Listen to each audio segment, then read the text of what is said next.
Enemies in Code Vein are ruthless, mindless monsters driven by insanity and bloodlust. They will chase you down and cut you to ribbons. However, you can take advantage of this characteristic and look like a badass at the same time.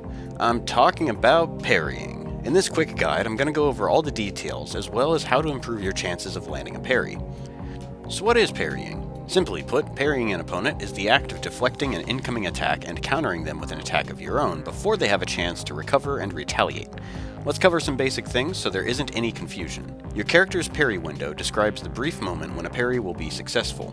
When you press the parry button, your character will flash white. This is your parry window. During this time, any attack that can be parried will be, resulting in the enemy being stunned while your character automatically counterattacks. Guess what? It gets better. You also get 2 I-Core added to your max I-Core, up to the cap. Bosses are the only exception to this. Successfully parrying a boss will only stagger them. This can be useful as it grants the same amount of bonus I-Core in addition to giving you a bit of breathing room or a chance to attack normally. Some enemies have attacks that are unparryable. The majority of overhead slams from hammers and shield bashes are both unparryable. I should also mention that a lot of the enemies have delayed attacks, but whether or not you can parry them is enemy specific. For example, the hammer-wielding Cerberus Knights have a 50-50 mix-up with their delayed attack. Sometimes it will be an upward sweep that you can parry, but sometimes it will be an exploding overhead smash that is unparryable. It's safer to dodge these sorts of attacks rather than risking a parry and guessing wrong. Also, some attacks are very difficult to parry and thus not worth the risk. These include body slams, jumping attacks, and quick slashes. It's better to dodge them and parry the follow-up attack instead.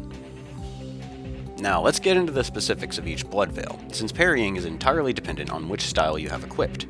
There's 4 main types of Blood Veils, but these can be evenly divided into fast parrying and slow parrying. The main difference between fast and slow Blood Veils is how quickly they activate and how long the parry window actually lasts.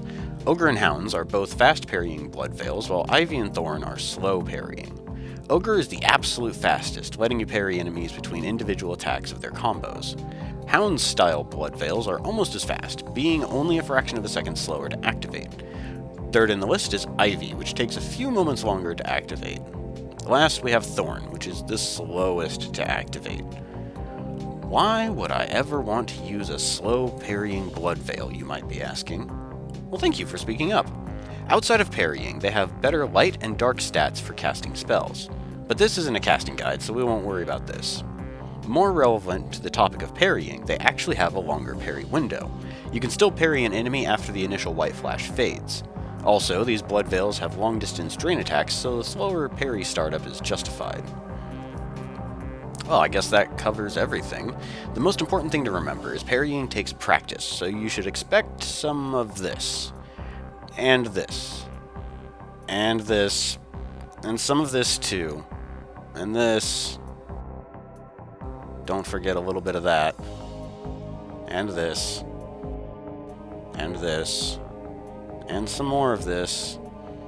And this. And this. And this too. And this. And this.